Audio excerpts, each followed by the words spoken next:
Hello, welcome back to the Three-Handed Bandits channel. It's Nathan back with another breakdown for you today. Today we're going to be talking about the 22nd ranked Green Bay Packers. This is the 22nd team in our 2023-2024 power rankings. And it's going to be the Green Bay Packers. Before we get started, please like, subscribe, share the video, and all of that. We're going to be talking about the Green Bay Packers today. This is a team that obviously has a very crazy offseason with the fact that they lost Aaron Rodgers. This is a team that has no expectations, and we're going to have the first year of Jordan Love to see what he's really going to do as a full-time starter. So this is an exciting team to see what's going to happen in this week NFC, see if they can compete and kind of find a way to squeak into the playoffs. Before we talk about their schedule and their playoff odds, let's kind of talk about their off season. Then we'll talk about their roster, some of their coaching staff. Then we'll get to their schedule. So obviously, this off season is highlighted by the loss of Aaron Rodgers. The coaching staff stays the same, and now they're going to go with Jordan Love, who's been here for the last couple of years and has played sparingly, but now he's going to be the guy, and that is going to be the biggest change for this team, is going from Aaron Rodgers to Jordan Love. Aaron Rodgers obviously won 2 of the last 3 MVPs and was one of the better quarterbacks in the league. And now they're replacing with Jordan Love, who is a complete unknown. It was a first-round pick, so he's got a lot of potential. But is he going to compete to Aaron Rodgers' level? Time will show us if that's the case. So not only did they lose Aaron Rodgers, they lose Allen Lazard, Randall Cobb, and Mercedes Lewis, who are all Aaron Rodgers guys. In addition to that, they bring in Jaden Reed, Dontavian Wicks, Luke Musgrave, and Tucker Kraft in the 2nd, 3rd, and 5th rounds. This offseason for the Packers, obviously they lost Aaron Rodgers, but most of their additions do come from the draft. They didn't really hit free agency kind of like they do. They don't really huge free agent spenders. They also lose Robert Tonyan, Dean Lowry, Darren Reed, Chris Barnes, and Adrian Amos. They bring in Lucas Van Ness with their first-round pick, bring in Colby Wooden, Jonathan Owens, Ferris Moore. Anthony Johnson was also a 7th-round rookie that some people have some hype for. So overall, I do think that this is a negative offseason just because you are losing Aaron Rodgers, who is one of the top 4 to 5 quarterbacks in the league and one of the best quarterbacks all time. But overall, the skill positions, losing Allen Lazard, Randall Cobb, 40-year-old Mercedes Lewis, overall, I don't think those will be huge losses. I do think that this team is really going to be made or broken on the back of Jordan Love. But let's go ahead and talk about this coaching staff real quick. Their head coach is still going to be Matt LaFleur, heading into year 4 or 5 now. And we know what we're going to get from him. It's going to be this Shanahan wide zone scheme. It's going to be interesting to see kind of how this offense is ran under Jordan Love. But Matt LaFleur is still an excellent coach, definitely in the top half of coaches, one of the better play callers in the league as well. Offensive coordinator is going to be Adam Stenavich. I don't really expect, it's still Matt LaFleur's offense. He'll be able to sprinkle some stuff in, but it's still Matt LaFleur's offensive team. However, one of the biggest non-additions to this team is Joe Barry still being here, who is definitely bottom 1 or bottom 2 defensive coordinators really going to hold this team back. His defense he goes with his Vic Fangio style defense, but doesn't cater his play call to the situation or the talent, or the down and he isn't a great defensive mind. He doesn't cater his defense to be to play defense. He doesn't cater his defense to play the right defense at the right time. So whether it's playing off coverage on 3rd and 1 or stuff like that, this defense is going to be held back by Joe Barry and his inability to adapt and use the right defense for the right situation. But overall, I do think you're happy they still got Matt LaFleur. And it's going to be interesting to see year 1 of his coaching without Aaron Rodgers. Because, Aaron Rodgers is a great quarterback and could cover a lot of hiccups that he theoretically could have. So it is interesting to see how it's going to end up turning out. Let's go ahead and talk about this offense. Obviously, it's all going to rely on Jordan Love and what we get for him. Jordan Love is a guy that I do believe in, especially that he's had, 3 or 4 years to develop under Aaron Rodgers now. I do think he's going to end up coming in and being a pretty high floor guy. I don't know if he's necessarily going to have the ceilings of, year one of Patrick Mahomes. But I do think he's going to play really well and give you anywhere from the 16th to the 20th best quarterback play. I don't really expect him to be a top 10 guy, at least not in year one. But I do think he's an NFL capable guy. I do think he has the arm talent and will have the decision making and processing abilities to play very excellently, especially in this scheme. However, he is still young, and he does have a lot of young guys on this offense. So I do think there'll be some inconsistencies, from any given week to week. I do think overall you're going to be feeling pretty good about Jordan Love and his outlook heading into the future. As I said, though, the receiving core is very, very young, and I think that's going to lead to a lot of inconsistencies in this offense. Christian Watson is your number one guy. Started off the year really poorly last year, but in the middle of the year really just exploded onto the scene. He has the elite speed, he has the separation ability, and as his hands got better, his production got a lot better as well. And so I do think you feel pretty good about him heading into this year. I'm not sure for how big of a step he's going to take this year. I don't know if I'm going to, we're going to see a Justin Jefferson, Jamar Chase level wide receiver. But I do think he can take some strides to really start breaking out as a star wide receiver. Instead of him, you got Romeo Doubs, who last year was very inconsistent, mainly with his hands. But he's a good third, fourth wide receiver option. He's a good route runner, can get open. He just can't necessarily always catch the ball. But then Jayden Reed is a guy I'm excited for to be their new slot weapon. Really, really fast, explosive weapon. And I think he's going to be good. And they're going to be able to scheme him up well to get open quickly and give Jordan Love someone to get the ball out to. But yet again, he's very, very young. So between those three, feel good about those.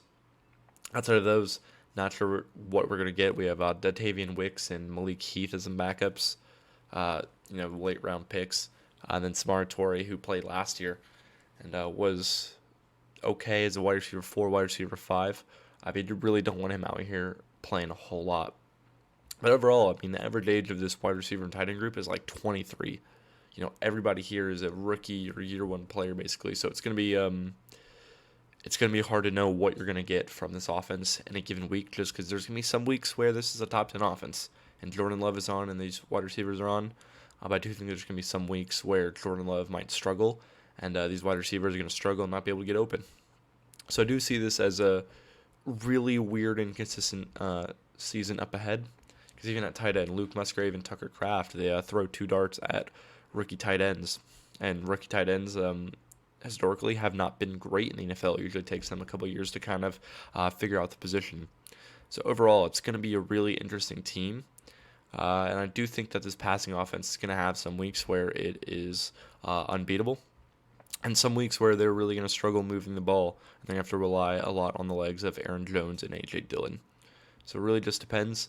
You are happy that you do have Aaron Jones just because he can be a consistent threat in the receiving game. And you know what you're going to get from him every single week. As a runner, he's good. Not necessarily elite or anything, but his receiving ability is his calling card. And then they also got A.J. Dillon, who I don't really care for. He's this big, powerful running back, but I feel like he doesn't play like that. You have a huge guy like that in Green Bay, and you just expect him to give you a little bit more, but he's not the most explosive. His vision's okay. Overall, I don't really care for him that much. Like, he's an okay player. He's good. But, Aaron Jones' backfield and A.J. Dillon's a little bit more of a change of pace to bring in some power. But overall, I think you do feel pretty good about this weaponry and heading forward, how you feel about it. But I do think this year it's going to be one of the lower ranked groups just because outside of Christian Watson, you got a whole lot of question marks or weaknesses.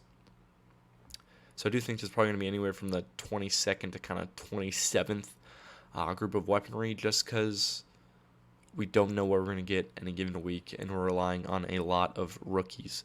This average core of this receiving group is like 23, which is insane. It's like they're playing Madden and just trying to get all the young guys who are going to break out and develop.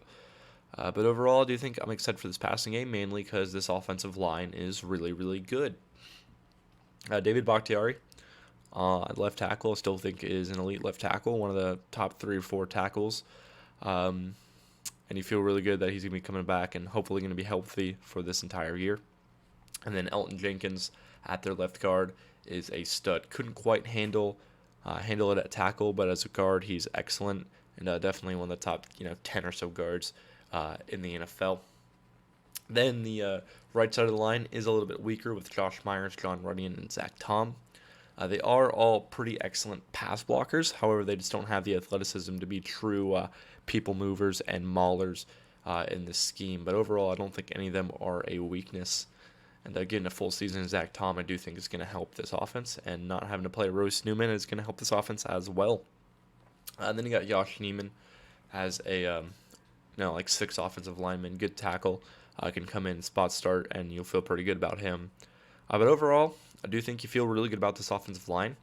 Obviously, you need Bakhtiari and Elton Jenkins to stay healthy. But overall, if everybody is healthy, I do think you're going to have a fringe top 10 line. I do think the pass blocking unit is probably going to be top 5-ish. The run blocking is going to be just a little bit worse. But I still think it's not going to be a liability, and this is going to be an offense that is going to help Jordan Love and all these young guys do what they want to do. So I do think that it's going to help the development as well as help some of the consistency this offense is going to have.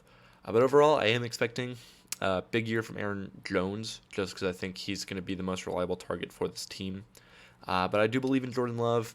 I do believe that this offense is going to be good, and we're going to be feeling great about it heading into next year. But this year, I do think there's going to be just normal inconsistencies that comes from these young guys. So I don't really think we're going to have a top 10 offense, but some weeks I think we will. But I think overall we're going to end up having a pretty mid-tier offense of, around the 20th to 16th offense in the league, maybe the 14th, you know what I mean? Heading into this defense, though, I do have some concerns on the consistency just because of the coaching as well. So it's going to start on this defensive line and maybe with Rashawn Gary, who's an excellent edge rusher, and I do think this year is going to take the steps up to prove that he is one of the elite premium edge rushers in the NFL. I don't think he's quite there just yet.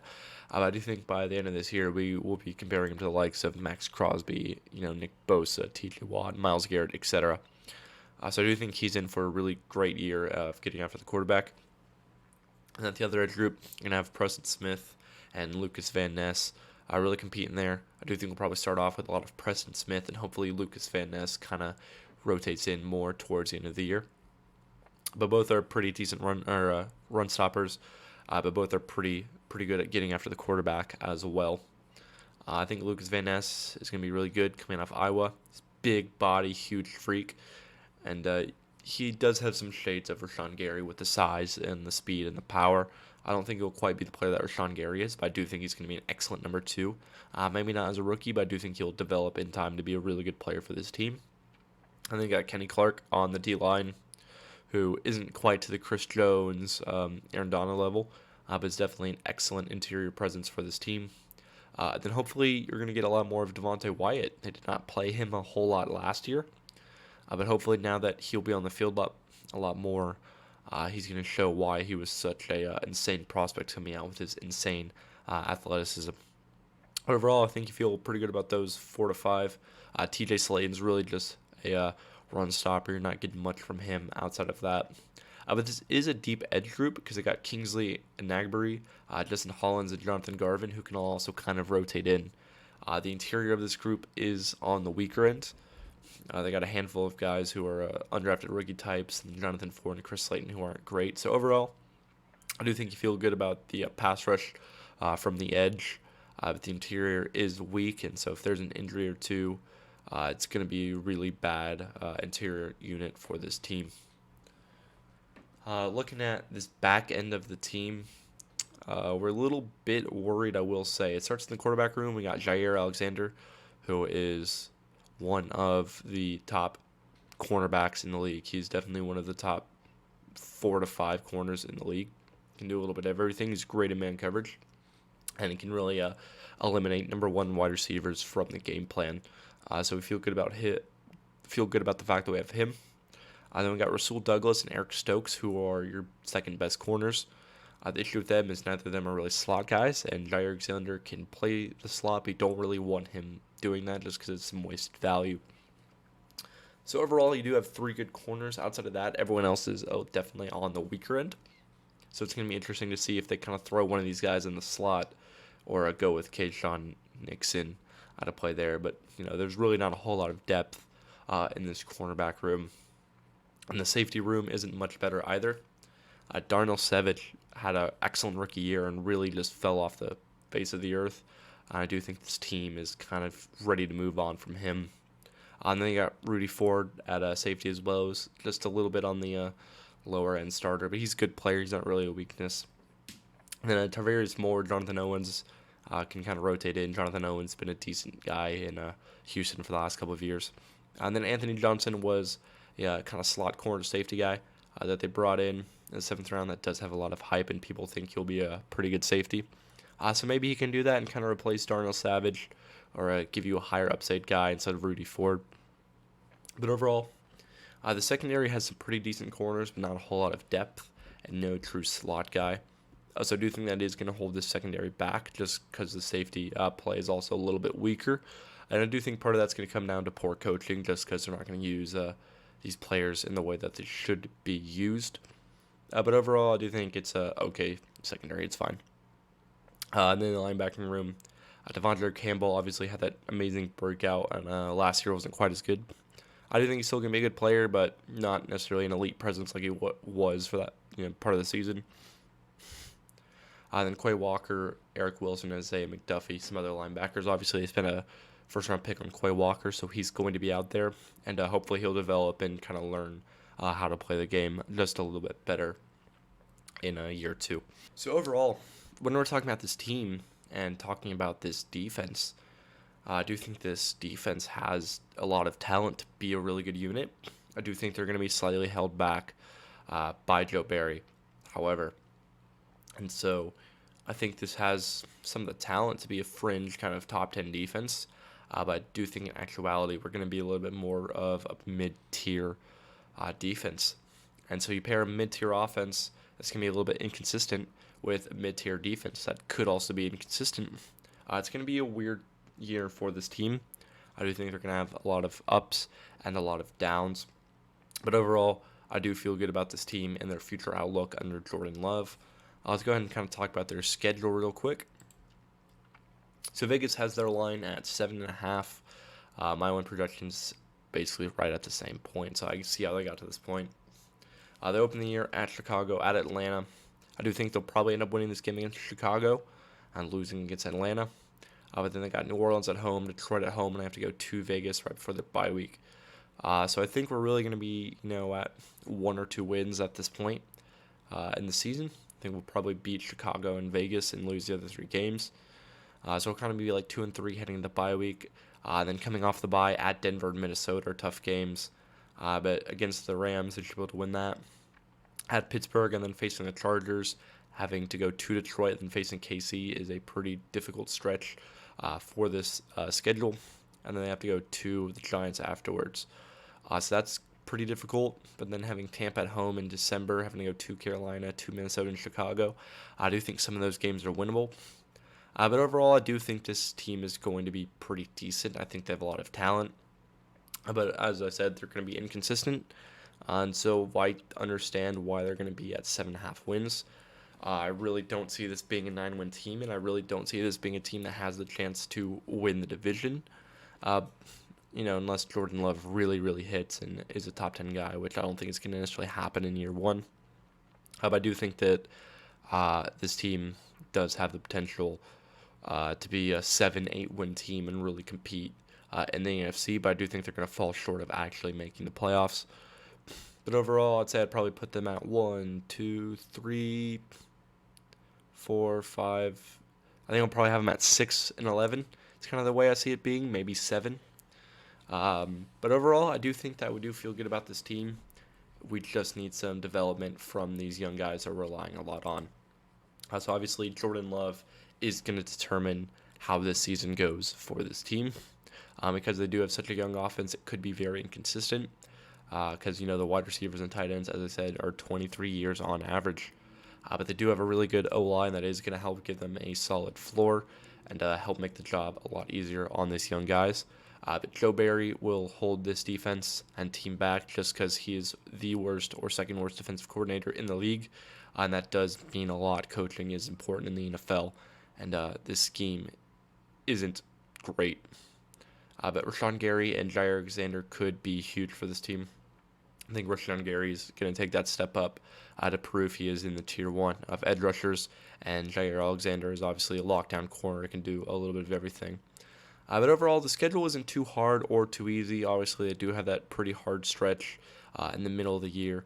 But overall, I do think that there is wins this team could definitely have, but I definitely think there is several losses on this team, on the schedule as well. But overall, I think if you're a Packers fan, as I said, high expectations for Jordan Love. I do think he'll be the player people think he will be. I think he's going to be excellent. I just think year 1 under Jordan Love in the Jordan Love era is not going to be good. So once this team moves on from Joe Barry and a lot of these skill makers, a lot of these skill positions develop, I do think that we're going to be really excited about this team in the future. But overall, Packers fans, let me know where I'm wrong. Let me know where I'm right. Kind of let me know your thoughts on my analysis. But overall, if you stay around for this long, please like and subscribe, and we'll be back with our 21st ranked team very, very soon. All right, guys, thanks for watching.